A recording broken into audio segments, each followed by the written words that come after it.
கர்த்தருடைய பரிசுத்த நாமத்திற்கு மகிமை உண்டாவதாக. 70 வார தீர்க்க தரிசனத்தை குறித்து நாம் தியானித்துக் கொண்டிருக்கின்றோம். கடந்த 2 வாரங்களாக இந்த 70 வார தீர்க்க தரிசனத்தை நாம் தியானித்து வருகிறோம். இந்த 70 வார தீர்க்க தரிசனம் பாபிலோனிலே அடிமைப்பட்டு கிடந்த 70 ஆண்டு கால ஆட்சி. தயவு செஞ்சு யாரும் பேசாதீங்க, ஏங்க பேசுறீங்க? 70 ஆண்டு கால ஆட்சி, அடிமைத்தன ஆட்சியை சில பேர் 70 வார தீர்க்க தரிசனங்களை சொல்லிக் கொண்டிருக்கிறார்கள். சில பேர் இந்த தீர்க்க தரிசனம் அந்தி கிறிஸ்துவின் ஆட்சி காலத்தில் தான் நிறைவேறப் போகிறது என்று சொல்லிக் கொண்டிருக்கிறார்கள். சிலர் இந்த 70 வார தீர்க்க தரிசனம் நிறைவேறிவிட்டது என்று ஒரு பல்வேறு மாறுபட்ட கருத்துக்களை சொல்லிக் கொண்டிருக்கிறார்கள். நாம் நம்முடைய திருச்சபையிலே இதை ஒரே வாரத்திலே தியானிக்க முடியாததுனாலே தான் நாம் பார்த்தாக ஏறத்தாழ இது ஒரு 10 வாரமாக இந்த செய்தி நடக்கும். 2 வார செய்தியை நாம் ஏற்கனவே தியானித்திருக்கிறோம். அதாவது மீறுதலை தவிர்க்கிறதற்கும். மீறுதல் என்றால் என்ன? நம்முடைய அக்கிரம அளவை கர்த்தர் நிரப்பப் போவதை அவர் தவிர்க்கிறதற்கும், பாவங்களை துளைக்கிறதை என்று சென்ற வாரத்திலும் நாம் தியானித்தோம். நம்முடைய பாவங்களுக்காக அவருடைய மாம்சத்தை ஆக்கணையாக அவரே தீர்த்து கொண்டார். இதனால் நாம் பாவங்களிலிருந்து விடுதலையாக்கப்பட்டோம் என்பதை கடந்த வாரத்திலே தியானித்தோம். இந்த நாளிலும் கூட அக்கிரமத்தை நிகழ்த்தி பண்ணுகிறதற்கும் என்ற தலைப்பிலே இது 3வது பகுதியாக இந்த நாளிலே தியானிக்கப் போகிறோம். அக்கிரமம் என்ற அந்த வார்த்தை தமிழில் உங்களுக்கு எல்லாத்துக்கும் சொல்லிக் கொடுக்க வேண்டியதில்லை. இவனை மாதிரி அக்கிரமக்காரர் வேறு யாருமே கிடையாதுப்பா என்று நாம் சொல்லுவது பழக்கம். எபிரேய இடத்திலே இது அவன் என்று அழைக்கப்படுகிறது. அக்கிரமம் என்றால் என்ன? நாம் நடக்க வேண்டிய நல்ல வழிகளை விட்டு, நேரான வழிகளை விட்டு, சீரான வழிகளை விட்டு விலகிச் செல்வதற்கு செய்கின்ற காரியங்கள் தான் அக்கிரமங்கள். இந்த அக்கிரமங்களை மனிதனிடத்திலே கொண்டு வருவதற்கு சாத்தானுடைய ஒரு தந்திரம். ஏனென்றால் மனிதன் நேரான வழியிலே நடக்கக்கூடாது, சீரான வழியிலே செல்லக்கூடாது, அவன் அக்கிரமமான வழியிலே தான் செல்ல வேண்டும் என்று அவனுடைய ராஜ்யத்திற்கு ஆட்களை சேர்ப்பதற்காக அவன் நம்மிடத்திலே தந்திரமாக பல காரியங்களை செய்வான். அதில் நம்முடைய முதல் மனுஷனாகிய ஆதாமும் சரி, முதல் மனுஷியாகிய ஏவாளும் சரி, அவன் தந்திரமாக வஞ்சித்தான். மிக அருமையாக அவர்களை பாவத்திலே அக்கிரமங்களை செய்ய வைத்தான். ஆக அக்கிரமங்களை செய்வது என்றால் தேவனுடைய கற்பனை என்னவோ, தேவனுடைய கட்டளைகள் என்னவோ அதை நாம் விட்டு விலகி சாத்தானுடைய தந்திரத்திலே விழுந்து அந்த காரியங்களை செய்யும்போது, சாத்தான் ஏவாளிடத்திலே வரும்போது சாத்தானாக வந்தானா? இல்லை. அவன் தனக்கென்று ஒரு உறுப்பை இரவல் வாங்கி கொண்டான், கடன் வாங்கி கொண்டான். பாம்புகிட்ட சொல்லி பாம்பு மூலமாக ஏவாள்கிட்ட வந்து ஆண்டவர் என்ன சொல்லியிருக்காருன்னு அவனுக்கு தெரியாது. ஆதாமுக்கும் ஏவாளுக்கும் என்ன சொல்லியிருக்காருன்னு அவனுக்கு தெரியாது.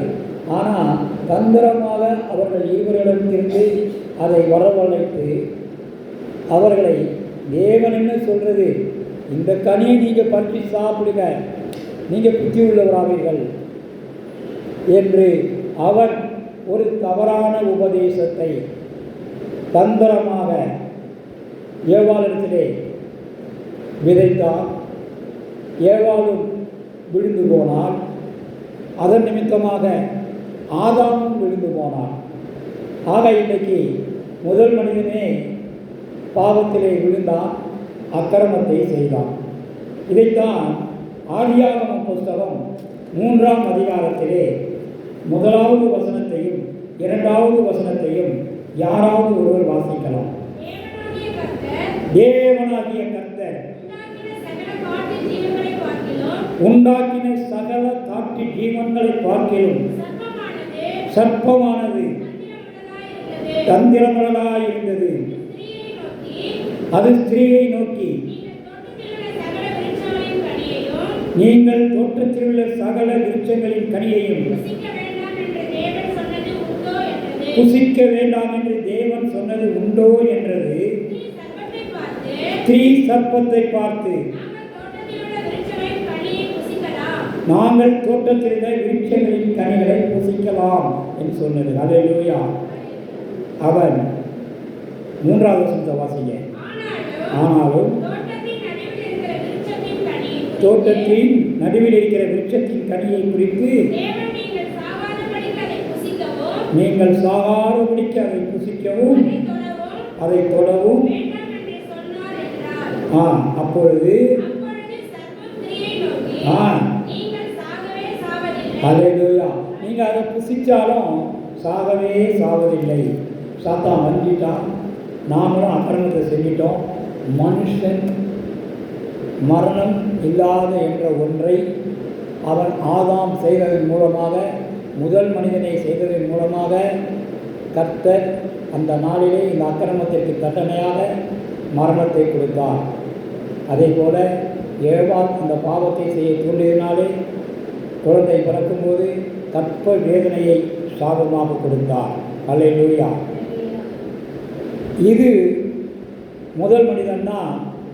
2வது பிந்தின ஆதாமாகிய ஆண்டவராகிய இயேசு கிறிஸ்து யாருடைய வம்சத்திலே பிறக்கப் போகிறார் என்பதையும் சாத்தான் மிக தெளிவாக அறிந்திருந்தான்.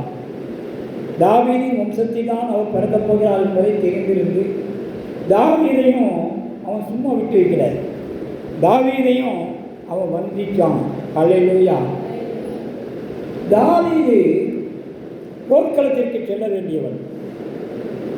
ஆனால் போர்க்களத்திற்கு செல்லாமல் அரண்மனையிலே உட்கார்ந்து பொழுதுபோக்கிக் கொண்டிருந்து, பொழுது போகாமல் மாலை வேளையிலே உப்பரிகை மேலே ஏறிக்கொண்டிருந்து சுற்றிலும் உலாவிட்ட போது குளத்திலே ஒரு அழகான பெண் குளித்துக் கொண்டிருந்ததைக் கண்டு அவளை யார் என்று விசாரித்து அழைத்து வந்து அவளை அபகரித்து கொண்டான்.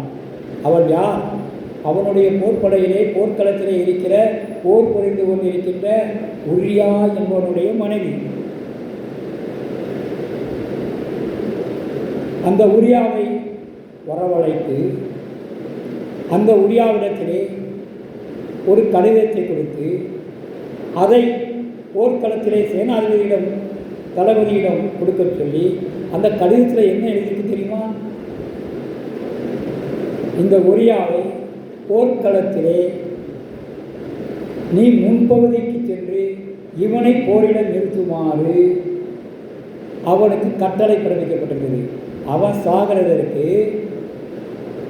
அவன் கொலை செய்யப்படுவதற்கு அவங்கிட்டேயே ஒரு கடிதத்தை எழுதி அவன் கையிலேயே கொடுத்து அதை கொண்டு போய் தளபதிகளை கொடுத்து தளபதியும் அவனை போர்க்களத்தில் முன்பாக நிறுத்தி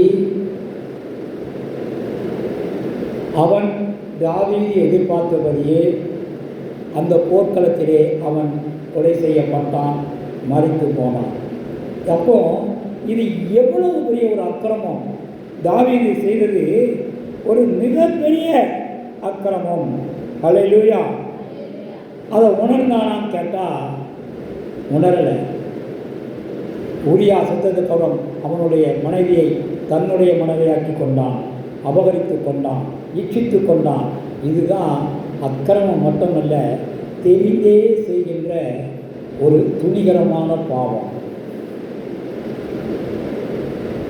இந்த ராஜாவாக இருந்தால் ஒரு எண்ணம் இருக்கும், நம்மளை யார் கேட்க முடியும், நம்மளை யார் என்ன செய்ய முடியும் அப்படிங்கிற அந்த ஒரு அதிகாரம், அந்த ஒரு இருமாப்பு ராஜாக்கள்லாம் உண்டு. அது தாவீதுக்கும் அது வந்துவிட்டது. அதனால் நம்மளை யாரும் கேட்க முடியாதுன்னா, ஆனால் கேட்குறதுக்கு ஒரு ஆள் இருக்கார். அவர் யார்? பார்வோன் என்ன சொன்னான் மோசேகிட்ட? ஜனங்களுக்கு விடுதலை கொடுத்து நாங்கள் ஆராதனை செய்து வருகிறோம் அப்படிங்கும்போது பார்வோன் என்ன சொன்னான்? உங்கள் ஆண்டவர் யார்? உங்கள் கர்த்தர் யார்? எனக்கு என்ன தெரியும், நான்லாம் ஆண்ட மாட்டேன் அப்படின்னா. அதே போல தான் அந்த பார்வோனுக்கு என்ன நிலைமை வந்துச்சு? கடலில் மாண்டு போனான். கர்த்தர் அவனை இன்று கண்ட எகிப்தியனை நீ காண்பதில்லை என்று கடலிலே மூழ்கடிக்க செய்தான், பார்வோனையும் அவனுடைய சேனைகளையும். அல்லேலூயா. ஆனால் தாவீது வம்சத்தில் ஆண்டவர் பிறக்க போகிறார். ஆனால் தாவீதுக்கு நாத்தான் தீர்க்கதரிசியை அனுப்பி அந்த பாவத்தை உணர்த்தினார். அதற்கு ஒரு கதையை சொன்னார். அந்த கதை இன்னைக்கு வேண்டாம்.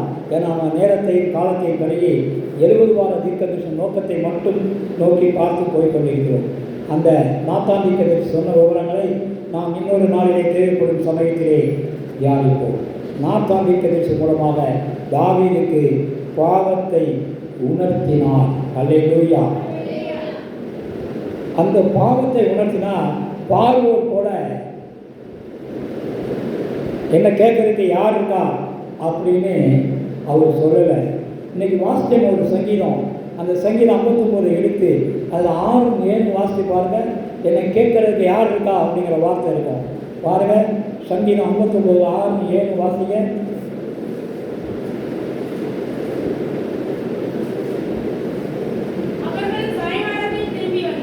ஆ ஆ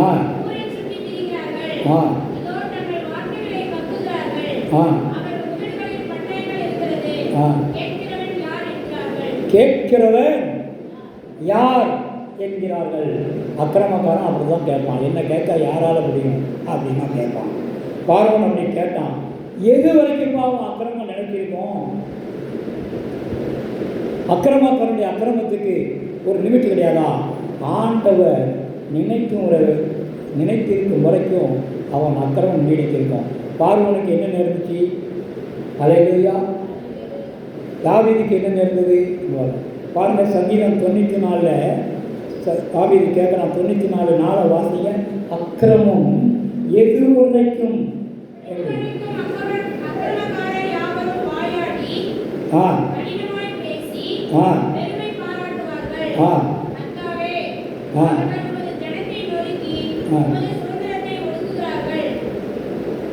சங்கீதம் 94 4. அல்லேலூயா. ஆகவே இவர்கள் எது வரைக்கும் ஒரு அக்கிரமம் நீடித்திருக்கின்றால் கர்த்தர் நினைத்திருக்கும் வரை ஒரு அக்கிரமம் நீடித்திருக்கும். பார்வோனுக்கு முடிவு கட்டினான் அவன் அக்கிரமத்திற்கு. ஆனால் தாவீதுக்கு என்ன செஞ்சாரு?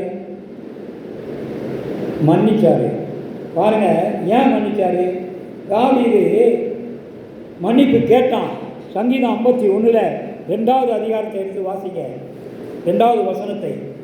சங்கீதம் 51 2. என் அக்கிரமம் நீங்க என்னை முற்றிலும் கழுவி என் பாவங்கள் மீற என்னை சுத்திகரியும். அல்லேலூயா. ஆகவே பாவங்களை சுத்திகரியும் என்று தாவீது வேண்டிக் கொண்டான். ஆகவே இன்னைக்கு அக்கிரமக்காரனை மன்னிக்கிற அதிகாரமும் கர்த்தருக்கு தான் இருக்குது. அக்கிரமக்காரனுக்கு தண்டனை கொடுக்கிற அதிகாரமும் கர்த்தருக்கு தான் இருக்கிறது. அல்லேலூயா. பார்வன் மனம் திரும்ப மாட்டான், அவனை காலி பண்ணிட்டாரு. ஆனால் தாவீது மனம் திரும்பினா, அதனால் அவனை மன்னித்தாரு. ஆகவே கர்த்தர் ஒரு வார்த்தையை சொல்லியிருக்காரு தெரியுமா? மரணத்துக்குள்ள திறவுகளும் என்கிட்ட தான் இருக்குது, பரலோகத்துக்குள்ள திறவுகளும் என்கிட்ட தான் இருக்குது. அல்லேலூயா. ஆகவே 2 அவர்கிட்ட தான் இருக்குது. அது யாருக்கு எதை பயன்படுத்த வேண்டும் என்பதை அவருக்கு தான் தெரியும். அல்லேலூயா. அதைத்தான் அல்லேலூயா அவர் சங்கீதம் 32 1வது வசனத்தையும் 2வது வசனத்தையும் வாசிங்க.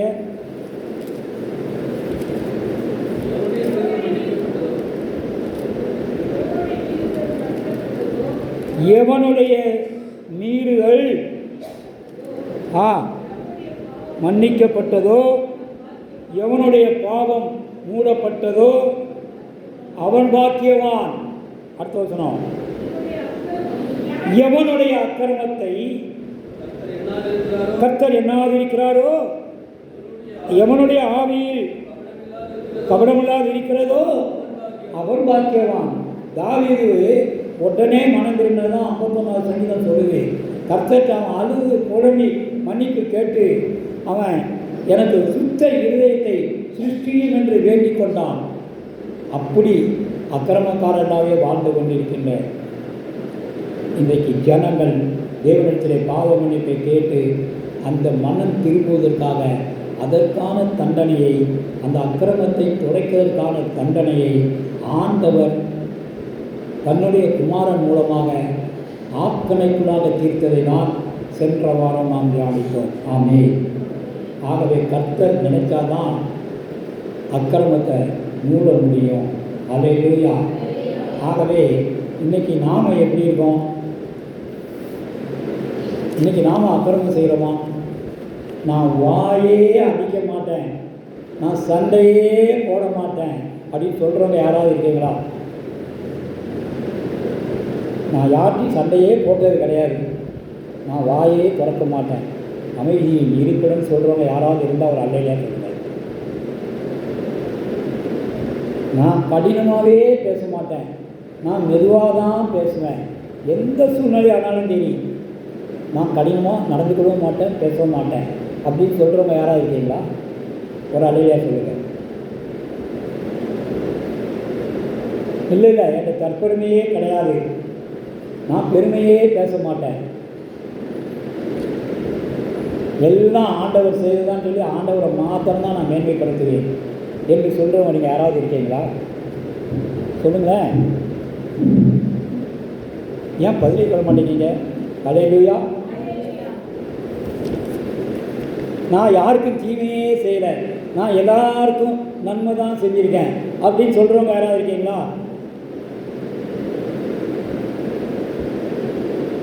இல்லை. நான் யார் எதை கட்டாலும் கொடுத்துருவேன், அதெல்லாம் முடியாதுன்னு சொல்லவே மாட்டேன் என்று இருமாப்போடு நான் இருக்க மாட்டேன்னு சொல்கிறவங்க யாராவது இருக்கீங்களா? இல்லை.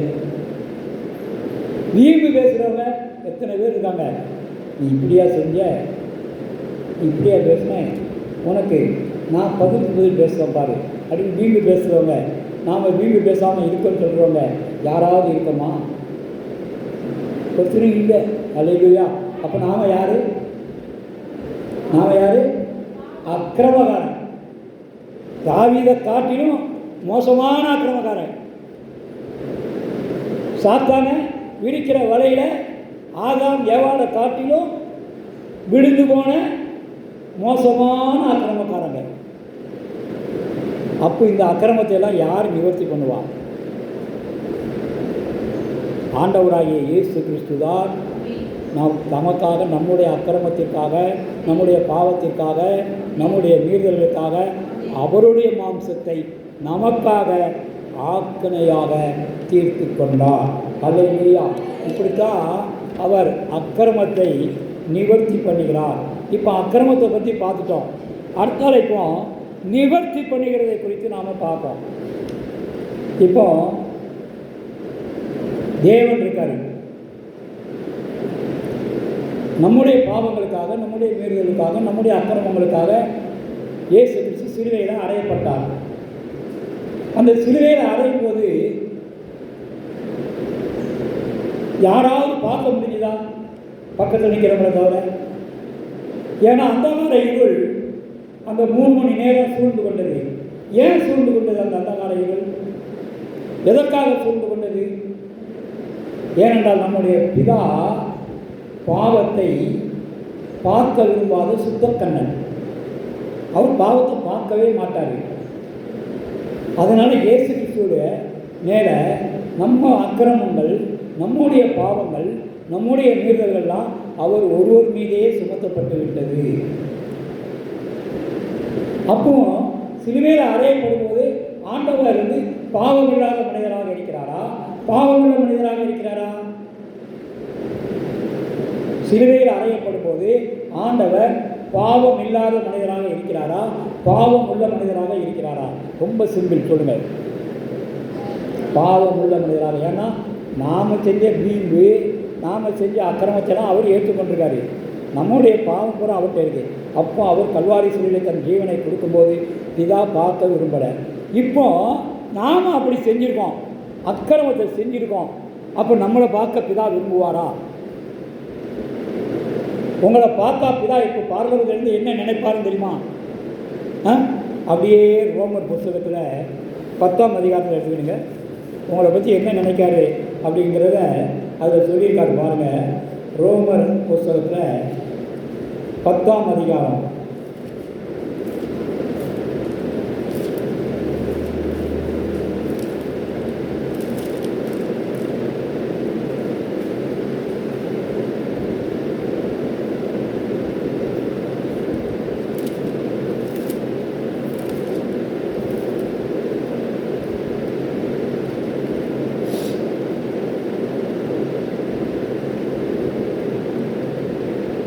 3ஆவது வசனத்தை வாசிங்க.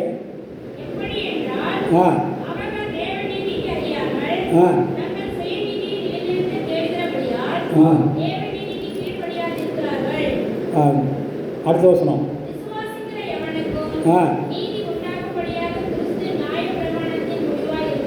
ஹல்லேலூயா. கர்த்தர் நல்லவராகவே இருக்கிறார். ஆமென். ஹல்லேலூயா. அதாவது பரலோகத்திலிருந்து பார்க்கின்ற தேவாதி தேவன், ராஜாதி ராஜன், அவர் மனுஷன் எப்படி இருக்காங்க அப்படிங்கிறத அவர் சொல்றார் பாருங்க. 3ஆம் அதிகாரம், ரோமர் புத்தகம் 3ஆம் அதிகாரம் 10வது வசனம் 9வது வசனத்திலிருந்து வாசிங்க. ஆனாலும் என்ன, அவர்களை பார்க்கிறோம் நாங்கள் விசேஷித்தவர்களா? எவ்வளவேனும் விசேஷித்தவர்கள் அல்ல, யூதர் கிரேக்கர் யாவரும்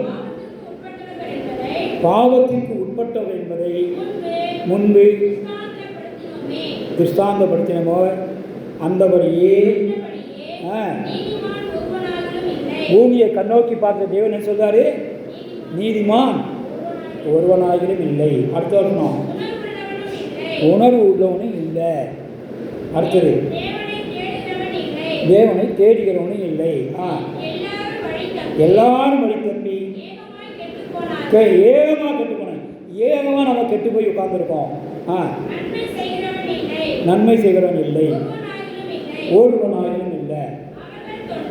அவர்கள் தொண்டை, அதான் வாயாடி, தொண்டையை திறந்துட்டா தாங்க முடியாது. ஹல்லேலூயா.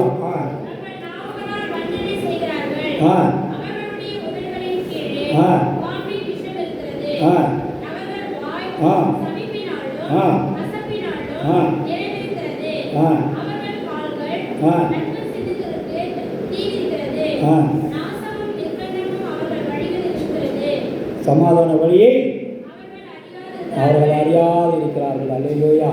இப்படிப்பட்ட நன்மை பிதா பார்ப்பாரா?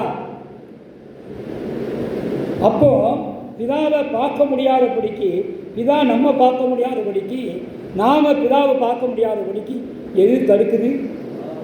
பாவம். அது ஒரு தடுப்பு சுவர் போல இருக்கிறது. அல்லேலூயா. அப்போ அந்த தடுப்பு சுவரை உடைத்து எறியணும். அப்போ நமக்கான இந்த இத்தனை பாவங்களுக்கையும் ஆண்டவராகிய இயேசு கிறிஸ்து ஒட்டு மொத்தமாக அவர் ஏற்றுக்கொண்டு, அவர் கல்வாரி சிலுவையிலே நம்முடைய பாவங்களுக்கான தண்டனையை அவர் மாம்சத்தின் மூலமாக ஆக்கினைக்கு உட்படுத்தினாலே அந்த பாவம் என்ற தடுப்பு சுவர் உடைக்கப்பட்டது. இப்போ நாம் என்ன செய்தோம்? இயேசு கிறிஸ்து நமக்கு மத்தியஸ்தராக இருந்து பிதாவை பார்க்கக்கூடிய வழியை ஆயத்தப்படுகிறார். அதான் அவர் சொன்னார், என்னை என்று என் பிதாவிடத்தில் ஒருவனும் வரான். நீங்கள் தேவகுமாரனை விசுவாசிக்கும் போது உங்களுடைய பாவம் அவரால் மன்னிக்கப்பட்டு, அவரால் மூடப்பட்டு, நீங்கள் பிதாவை பார்க்கக்கூடிய கிருபையை கர்த்தர் தருகிறார். ஆமென். இதைத்தான் 2 கொரிந்தியர் புத்தகத்தில் பவுலடியார் சொல்றார் பாருங்க. 2 கொரிந்தியர் புத்தகம் 5ஆம் அதிகாரம் 19வது வசனம்.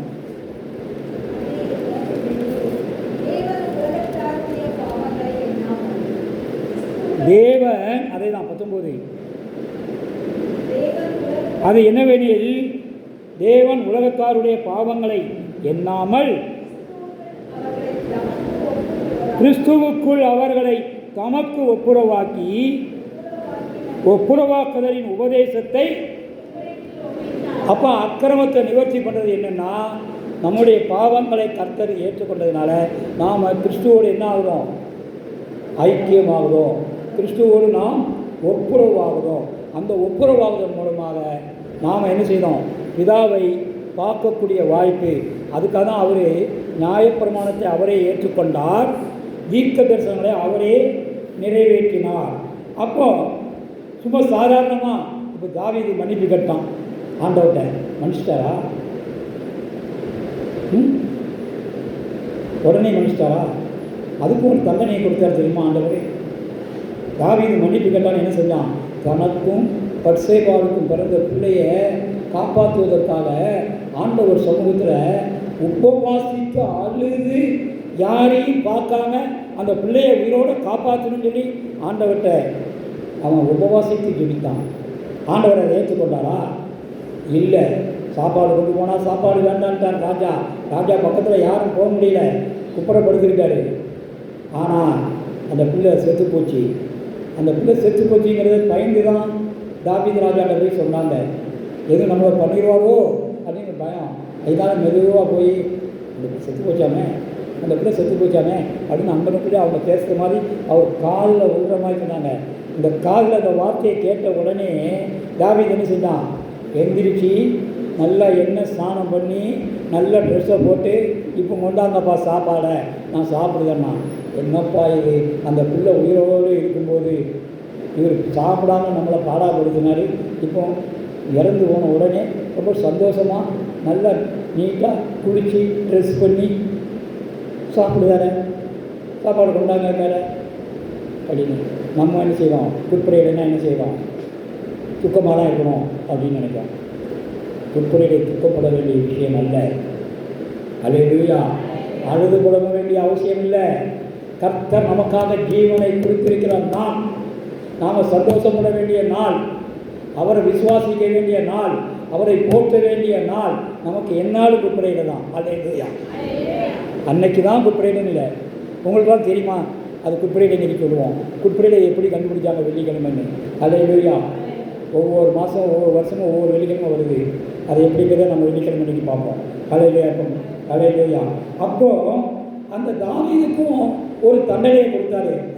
அப்போ நமக்கும் ஒரு தண்டனை உண்டு இல்லை? நம்ம செஞ்ச அக்கிரமங்களுக்கு அதுக்கு ஒரு பனிஷ்மெண்ட் உண்டு இல்லை? அப்போ நீங்கள் அந்த பனிஷ்மெண்ட் என்ன செய்யணும்? அந்த பனிஷ்மெண்ட் நீங்கள் என்ன செய்யணும் தெரியுமா? நீங்கள் ஆண்டவரை நேசித்தா மட்டும் போராது, ஆண்டவரை ஏற்றுக்கொண்டால் மட்டும் போராது, சபைக்கு வந்தால் மட்டும் போராது, தசமபாக காணிக்கைகளை கொடுத்தா மட்டும் போராது, ஆண்டவருக்கு காணிக்கைகளை கொடுத்தா மட்டும் போராது, ஆண்டவரை பாடி துதிச்சா மட்டும் போராது, ஆண்டவரை ஆராதித்து துதித்தா மட்டும் போராது, ஆண்டவருக்கு ஊழியக்காரருக்கு செய்தி கொடுத்தா மட்டும் போராது, அந்த செய்தியை கேட்டால் மட்டும் உங்களுக்கு போதாது. அந்த வார்த்தையை கேட்டு கீழ்ப்படிந்து நடக்கணும். அல்லேலூயா. அது மாத்திரமல்ல, இன்னும் எத்தனை அக்கிரமக்காரன் நம்ம மத்தியில் இருக்கான். நாம் அங்கே எத்தனை பேர் இருக்கோம்? 15 அல்லது ஒரு 20 பேர். அல்லேலூயா. இன்னும் நம்ம ஸ்திரீ 30 தாண்டலை. அப்போ இந்த ஊரில் எத்தனை பேர் இருக்கான்? பெருங்கட்டூரில் நான் கேள்விப்பட்ட அளவுக்கு ஓட்டு மட்டுமே 5000 ஓட்டு இருக்குன்னாங்க. அப்போ எத்தனை அக்கிரமக்காரங்க இருக்காங்க? அப்போ அவங்கெல்லாம் மனம் திரும்ப வேண்டாமா? அவங்கெல்லாம் ஆண்டவருக்குள்ளே வர வேண்டாமா? அவங்களுக்கெல்லாம் சபைக்குள்ளே வர வேண்டாமா? இங்கே நம்ம சபை இல்லை, எங்கே போனாலும் அப்படி தான் இருக்குது. சபைக்குள்ளே புதுசாக ஒரு ஆள் வந்துட்டுனா இவங்க யார், இவங்க எங்கேருந்து வந்தாங்க, எதுக்கு வந்தாங்க, எப்படி வந்தாங்க, இத்தனை ஆராய்ச்சி இன்றைக்கி நடக்குது. அல்லேலூயா. வரணும் வரணும் வரணும்னு அந்த ஆவல். அதுக்கு நம்ம என்ன செய்யணும்? நற்செய்தியை அறிவிக்கணும். பாவ மன்னிப்பு கிடைக்கணும்னா கர்த்தரை விசுவாசித்தா மட்டும் போகாது, நம்மகிட்ட நற்கிரியைகளும் வேணும். நற்கிரியை இல்லாத விசுவாசம் செத்த விசுவாசம். அல்லேலூயா. ஆகவே நாம் தேவனோடு ஒப்புரவாக வேண்டும் என்றால் நாம் நற்செய்திய பணியை நாம் செய்ய வேண்டும். தேவனோடு ஒப்புரவாதற்கு நம்முடைய அழைப்பு வேண்டும். இந்த நாள் நோட்டீஸ் கொடுக்க போயிருந்தோம். நானும் பாஸ்டருமாவும் எங்கள் கூட ஒரு விசுவாசம் வந்தாங்க. இதெல்லாம் எதுக்கு பாஸ்டர் துட்டை போட்டு செலவழிச்சு இதை நீங்கள் வீடு வீடாக போய் கொடுத்துக்கிட்டு இருக்கீங்க, யார் வர போகிறான், இதுக்கு போய் நீங்கள் இப்படி செலவழித்து கொடுத்துருக்கீங்களே, துட்டெல்லாம் வேஸ்ட்டாக செலவழிக்காதீங்க. எவ்வளோ எங்கள் மேலே பாசம் பார்த்தீங்களா, எங்கள் துட்டு எவ்வளோ வீணாக போகுதுன்னு எவ்வளோ கவலை பார்த்தீங்களா. அல்லேலூயா. நற்செய்தி பணிக்கு தடையே வரக்கூடாது. வாராங்களோ இல்லையா, நம்ம பணியை செய்யணும். அல்லேலூயா. வாரன்னு என்கிட்ட ப்ராமிஸ் பண்ணவங்க நிறைய பேர் இருக்காங்க, வருவாங்க. அந்த விசுவாசத்தோடு தான் இந்த காரியத்தை செய்து கொண்டிருக்கிறோம். அல்லேலூயா. ஆகவே நற்செய்தி பணியாக நாம் செஞ்சு நற்கிரியைகளை செஞ்சாதான் நாம் கிறிஸ்துவோடு கூட ஒப்புரவாக முடியும். கிறிஸ்துவோடு கூட ஒப்புரவாகும் போது தான் நாம் பிதாவோடு கூட ஒப்புரவாக முடியும். அல்லேலூயா. கிறிஸ்து அழைத்தது நம்மளை சாதாரணமாக இல்லை, அவர் ஸ்தானாதிபதிகளாக நம்மை அழைத்து வைத்திருக்கிறார். ஆகவே நாம் ஒப்புரவாக வேண்டும் என்றால் நாம் ஸ்தானாதிபதிகளாக அந்த பணிகளை செய்கிறவர்களாக, ஆத்மாக்களை ஆதாயம் பண்ணுகிறவர்களாக, இந்த சபைக்கு ஆத்மா ஆதாயம் அல்ல, இந்த பாஸ்டருக்கு ஆத்மா ஆதாயம் அல்ல, தேவனுக்கு அந்த ஆத்மா ஆதாயம். நீ அந்த ஆத்மா ஆதாயம் பண்ணும்போது கர்த்தர் அல்ல உன் மேலே சந்தோஷப்படுவார், பரலோகம் உன் மேலே சந்தோஷப்படும். அல்லேலூயா. நம்ம வெறும் வார்த்தைகளாக மாற்றம் ஞானஸ்தானம் கொடுக்குற இன்னைக்கு மட்டும் சொல்லிடுவோம், பரலோகம் சந்தோஷப்படுகிறது அப்படின்னு சொல்லி நாமளே மகிழ்ச்சி அடைஞ்சிருக்கிறோம். ஆனால் அந்த ஆத்மாவை கடைசி வரைக்கும் காவலனாக இருந்து காத்துக்கொள்ள வேண்டும். நான் அப்படிலாம் செய்ய மாட்டேன் அப்படின்னு சொன்னால் ஆண்டவர் நம்மளையும் கைவிடுவார். இதுக்கு நியாயப்பிரமாணம் வேண்டாம். நியாயப்பிரமாணத்துக்கு காலத்துக்கு முன்னாலே நியாயத்தீர்ப்பு எழுதிட்டாரு. யார் காலத்தில்? ஆதாம் காலத்திலே நீ ஆத்மாவை ஆதாயம் பண்ணலைன்னா உனக்கு நியாயத்தீர்ப்பு உண்டுங்கிறத அன்னைக்கே எழுதிட்டாரு. நியாயப்பிரமாணத்தில் அதை சொல்லலை. நியாயத்தீர்ப்பை ஆதாம் காலத்திலே உருவாக்கிக்கும் போதே சொல்லிட்டாரு. அப்படி நீங்கள் ஒரு செய்யலை அப்படின்னா அவர் செய்ய போகிறத யூதா புஸ்தகத்தில் 14ஆம் அதிகாரத்தையும் 14ஆம் வசனத்தையும் 15ஆம் வசனத்தையும் பார்த்தீங்க. யூதா புஸ்தகத்தை எடுத்துக்கொள்ளுங்க. புதிய ஏற்பாட்டை வெளிப்படுத்தின விசேஷத்துக்கு முதல் புஸ்தகம் யூதா புஸ்தகம், ஒரே அதிகாரம் தான். அதில் 14, 15ஆம் வசனங்களை வாசிங்க. ஆதாமுக்கு 7ஆம் தலைமுறையான ஏனோக்கும் இவர்களை குறித்து இதோ எல்லாருக்கும் நியாய தீர்ப்பு கொடுக்கிறதற்கும் அவர்கள் அவபக்தி உள்ளவர்கள் யாவரும் அவபக்தியாய் செய்து வந்த சகல அவபக்தியான கிரியைகளின் நிமித்தமும் நமக்கு விரோதமாய் அவபக்தி உள்ள பாவிகள் பேசின கடின வார்த்தைகள் எல்லாவற்றின் நிமித்தமும் அவர்களை கண்டிக்கிறதற்கும் ஆயிரமான தமது பரிசுத்தவான்களோடு கூட கர்த்தர் வருகிறார் என்று முன்னறிவிக்கிறார். நோட்டீஸ் கொடுக்கும்போது இப்படி ஒரு அனுபவம்னா இன்னொரு அனுபவம் உண்டு. எங்கே நடிச்சுருக்க, யார் கொடுக்க, இங்கெல்லாம் கொடுக்கக்கூடாது அப்படின்னு சொல்கிற அனுபவமும் உண்டு. அல்லேலூயா. இவங்களுக்குலாம் மலன் திருமலைனா ஆண்டவர் வர்ற இன்னைக்கு விட்டுருங்க, நீங்கள் விட்டுருங்க, நீங்கள் ஒன்றுமே செய்ய வேண்டாம், நான்லாம் எதுவுமே பேச மாட்டேன், கர்த்தர் என் கூட இருக்கிறார், அந்த தைரியத்தில் தான் நம்ம போயிருக்கிறோம். ஆக இப்படியும் ஒரு எதிர்ப்போகிறோம். இந்த எதிர்ப்பாளர்களை மணந்திருப்பதான் அவன் கெட்டு போகணுன்னு நம்ம ஜெபம் பண்ண வேண்டாம். என்கிட்ட பேசினோன்னு நான் சபைக்கு வரணும்னு சொல்லி ஜெபம் பண்ணியிருக்கேன். ஆண்டவர் கொண்டு வருவார். அல்லேலூயா. அந்த விசுவாசத்தோடு ஓடிக்கிட்டு இருக்கிறேன். அந்த ஆளை நான் அடிக்கடி பார்த்துக்கிட்டு தான் இருக்கேன். போகும்போது வரும்போதெல்லாம் பஜாரில் பார்த்துக்கிட்டு தான் இருக்கேன். அல்லேலூயா. அதனால் அவரை பார்க்கும்போதெல்லாம் ஜெபம் பண்ணியிருப்பேன், இந்த ஆள் மனம் திரும்பி சபைக்கு வரணும், இந்த ஆள் மனம் திரும்பி சபைக்கு வரணும் அப்படின்னு சொல்லி. அதே மாதிரி தான். அல்லேலூயா. அதனால் பயந்து போயெல்லாம் நம்ம உட்காந்துருக்கூடாது. அதுக்காக அந்த தெருக்களை திரும்பி போகாமல் உட்காந்துருக்கக்கூடாது. அப்போ நமக்கு வேத வசனம் சொன்னது அர்த்தமே இல்லை. கர்த்தர் நம் பட்சத்தில் இருக்கும்போது நமக்கு விரோதமாக இருப்பவன் யார் என்று வீரவசனம் பேசலாம் மட்டும் போடாது. கர்த்தர் உண்மையிலே நம்ம கூட இருக்காருங்கிற தைரியத்தோடு போகணும். அல்லேலூயா. கர்த்தர் நல்லவராக இருக்கிறார். ஆகவே அக்கிரமத்தை நிவர்த்தி பண்ணுவதற்கு கர்த்தர் அவர் தம்முடைய ஜீவனை கொடுத்திருக்கிறார். அதற்கு நாம் என்ன செய்யணும்னா அந்த அக்கிரமத்தை நிவர்த்தி பண்ணி அவரோடு கூட என்னை என்று என் பிதாவினிடத்தில் ஒருவனும் வரான். இப்போ நமக்கு நற்கிரியைகள் செய்வதன் மூலமாக, ஆத்துமா ஆதாயங்களை தேவனுக்கு செய்வதன் மூலமாக நாம் இயேசு கிறிஸ்துவோடு ஒப்புரவாகிறோம். இயேசு கிறிஸ்துவோடு ஒப்புரவாகும் போது பாவம் என்ற தடுப்புச்சுவர் உடைக்கப்பட்டு பிதாவோடு ஒப்புரவாகிறோம்.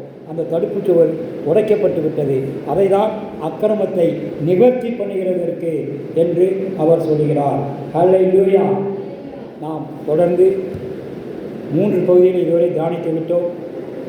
மீண்டும் அடுத்த வாரம் தானியேல் புத்தகத்தில் 9ஆம் அதிகாரத்தில் அந்த 24வது வசனத்தில் அடுத்த காரியம், அடுத்த வாரம் நாம் தியானிக்க இருக்கக்கூடிய அந்த பகுதி நித்திய நீதியை வருவிக்கிறதற்கும். ஹல்லேலூயா. இதை குறித்து நாம் அடுத்த வாரம் தியானிப்போம். ஹல்லேலூயா. நாம் எல்லாரும் எழுந்திருப்போம். கர்த்தருடைய பரிசுத்த நாமத்திற்கு மகிமை உண்டாவதாக. ஆமென்.